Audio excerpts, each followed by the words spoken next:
Assalamualaikum warahmatullahi wabarakatuh. Alhamdulillahilladzi ja'alal mauta wal hayata liyabluwakum ayyukum ahsanu amala. Wassalatu wassalamu ala nabiyyina Muhammadin sallallahu alaihi wasallam wa ala alihi wa sahbihi wa man tabi'ahum ila yaumiddin. Amma ba'du. Pertama dan paling utama, tiada kata yang pantas untuk kita ucapkan kecuali puji syukur kehadiran Allah Subhanahu wa Ta'ala. Salawat dan salam semoga Allah sampaikan keharibaan putra Abdullah, buah hati Aminah, kekasih Allah, Nabi kita Muhammad sallallahu alaihi wasallam. Jumpa kembali dengan kami, Majelis Studi Dakwah Terapan, yang mengulas dan mengkaji materi-materi dakwah untuk dapat diterapkan dalam kehidupan sehari-hari. Kajian kita masih pada tema besar kita, yaitu 13 alam persinggahan hidup manusia. Dan pada kesempatan kali ini kita akan membahas alam persinggahan hidup yang keempat, yaitu pintu gerbang Sakratul Maut. Seperti biasa, materi kajian ini saya sajikan dalam format PowerPoint yang divideokan. Mari sama-sama kita ikuti. Hamba-hamba Allah yang dirahmati oleh Allah Subhanahu wa Ta'ala. Pada pertemuan kita kali ini, kita akan mengkaji alam persinggahan hidup yang keempat, yaitu alam Sakratul Maut. Ilustrasi kehidupan manusia secara jasmani, kita terlahir ke muka bumi ini berupa anak bayi. Lalu kita belajar duduk, belajar merangkak, belajar berdiri dan berjalan, kemudian masuk sekolah, playgroup, TK, SD, SMP, SMA, kuliah, sarjana, lalu bekerja, dan kemudian banyak dapat uang. Lama-kelamaan, pinggang mulai sakit. Lalu pakai tongkat, semakin membungkuk, dan tidak lagi dapat berdiri tegak, kemudian duduklah di kursi roda. Lama-kelamaan, berbaringlah di tempat tidur, mengalami Sakratul Maut. Bila Ijrail datang memanggil, badan terbujur di pembaringan. Bila Ijrail datang memanggil, badan terbujur di pembaringan. Seluruh tubuh rasa menggigil, sekujur badan kan kedinginan. Seluruh tubuh rasa menggigil, sekujur badan kan kedinginan. Itulah potongan bait syair nasyid Selimut Putih. Sudah lama memang nasyid ini, tetapi masih enak didengar untuk mengingatkan kita kepada kematian. Hamba-hamba Allah yang dirahmati oleh Allah Subhanahu wa Ta'ala. Sakratul Maut itu merupakan pintu gerbang akhirat. Jadi begitu seseorang masuk ke alam Sakratul Maut, berarti dia sedang memasuki pintu gerbang menuju alam akhirat. Oleh karena itu, ini adalah alam yang keempat dari 13 alam persinggahan yang akan disinggahi oleh manusia. Hamba-hamba Allah yang dirahmati oleh Allah Subhanahu wa Ta'ala, setiap kematian pasti ada sakratul mautnya. Sebagaimana disebutkan dalam hadis riwayat Imam Bukhari, anna Aisyah radhiyallahu anha kanat taqulu inna Rasulullah sallallahu alaihi wasallam kana baina yadayhi rakhwatun. Di hadapan Nabi ada rakwah, kantong kulit, aw albatun atau bejana, fiha ma'un, di dalamnya ada air.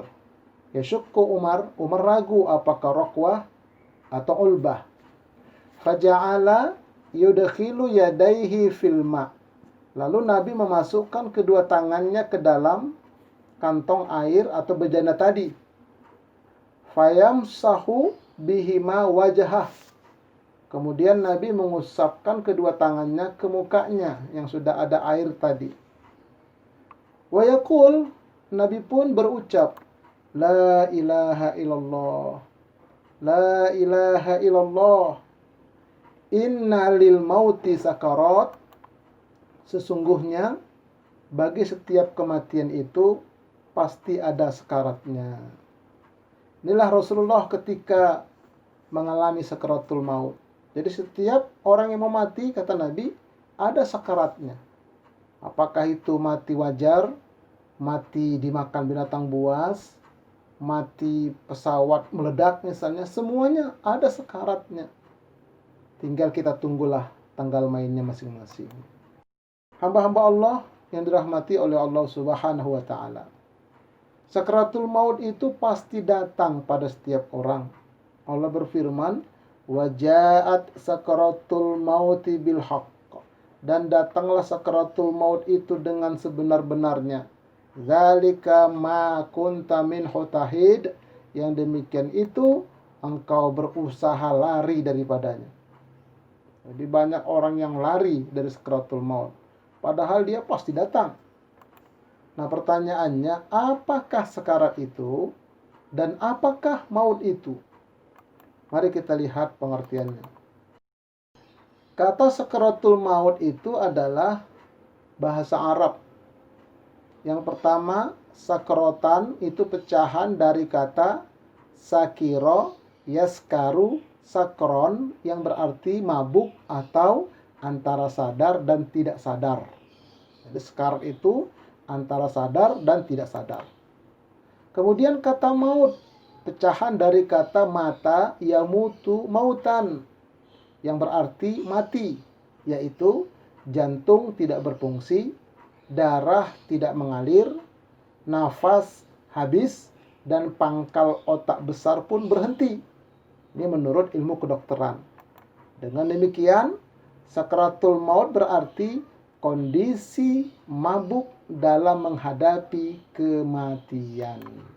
Hamba-hamba Allah yang dirahmati oleh Allah Subhanahu wa taala. Setiap yang berjiwa pasti akan mengalami kematian. Allah berfirman, kullu nafsin dha'iqatul maut. Setiap yang berjiwa pasti akan mengalami mati.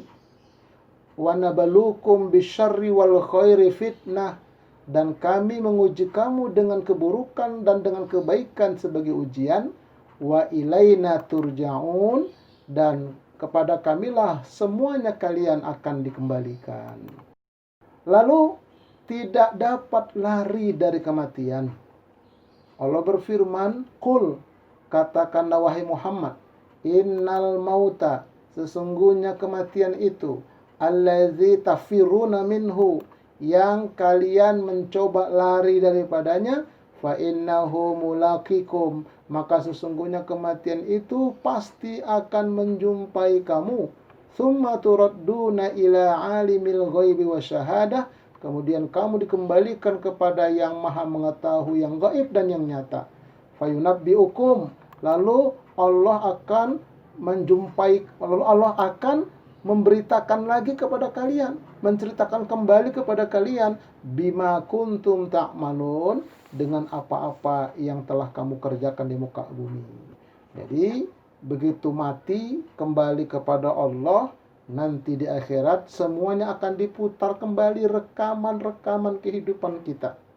Dari mulai kita akil balik sampai kita meninggal. Itu yang terkena hukum dia.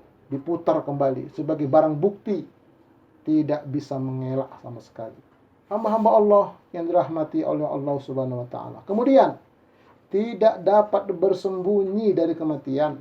Allah berfirman, "Ainama takunu," di mana saja kamu berada, yudrikumul maut, mati itu pasti akan menjumpai kamu. Walau kuntum, walaupun kamu berada fi burujim musyayyadah, di dalam tembok yang kokoh. Artinya, ya walaupun dia bersembunyi di dalam tembok benteng terbuat dari besi, dari beton, ya, kalau sudah datang mati, pasti mati. Bisa juga orang berlindung dengan bodyguard yang gagah perkasa, dikawal, pasti mati. Meskipun dia dijaga dan dirawat oleh dokter ahli gizi yang mumpuni, pasti mati. Dulu pernah ada penelitian, orang sedang sekarat, dimasukkan ke dalam tabung kaca yang sangat tebal, diberikan oksigen, mati tidak orang ini. Ternyata datang malaikat maut, tabung kaca itu pun meledak, akhirnya mati dia. Nah, inilah hamba-hamba Allah. Kemudian tidak dapat ditunda maupun dimajukan kematian itu. Allah berfirman, "Qul," katakanlah wahai Muhammad, "la amliku li nafsi," aku tidak mampu untuk diriku, darran wala naf'an, mendatangkan kemudaratan maupun mendatangkan manfaat. Tidak ada kemampuan. Illa masya Allah, kecuali apa-apa yang Allah kehendaki. Likulli ummatin ajal, bagi setiap umat itu ada ajalnya. Idza jaa ajaluhum, apabila telah datang ajal mereka, fala yastakhiruna sa'atan, maka mereka tidak dapat menundanya walau satu saat, wala yastaqdimun, dan mereka tidak mampu memajukannya. Jadi kalau sudah datang ajal, ya sudah, tidak bisa dimajukan, tidak bisa dimundurkan, karena memang sudah ada ketetapan. Hamba-hamba Allah, mati itu hanya dengan izin Allah. Allah berfirman, "Wa ma kana li nafsin," dan tidaklah ada bagi setiap jiwa, antamuta, bahwa jiwa itu akan mati, illa biiznillah, kecuali dengan seizin Allah, kitaban muajjala, sesuai waktu yang telah ditentukan. Jadi, kalau memang Allah izinkan dia mati, mati. Kalau kata Allah belum mati, ya belum mati. Nah, oleh karena itu, kita tidak boleh takut mati. Itu namanya pengecut. Diancam orang, awas kamu, saya bunuh kamu, saya santet kamu. Kita katakan, kalau kata Allah belum mati, belum. Jadi tidak boleh takut mati, pengecut. Tidak boleh terlalu berani mati, nekat. Yang terbaik adalah punya persiapan untuk menghadapi kematian. Apa persiapannya? Yang sudah kita sampaikan pada alam persinggahan yang ketiga, yaitu persiapannya adalah iman dan amal soleh. Hamba-hamba Allah yang dirahmati oleh Allah Subhanahu wa taala, untuk mendukung program Majelis Studi Dakwah Terapan ini dengan kerendahan hati, sekali lagi silakan subscribe, kemudian di-share juga boleh. Lalu kritikan, saran dan pertanyaan silakan dihubungi nomor ini. Kemudian untuk melihat video kajian lainnya silakan kunjungi di channel saya, dan insya Allah kita akan lanjutkan pada part yang kedua.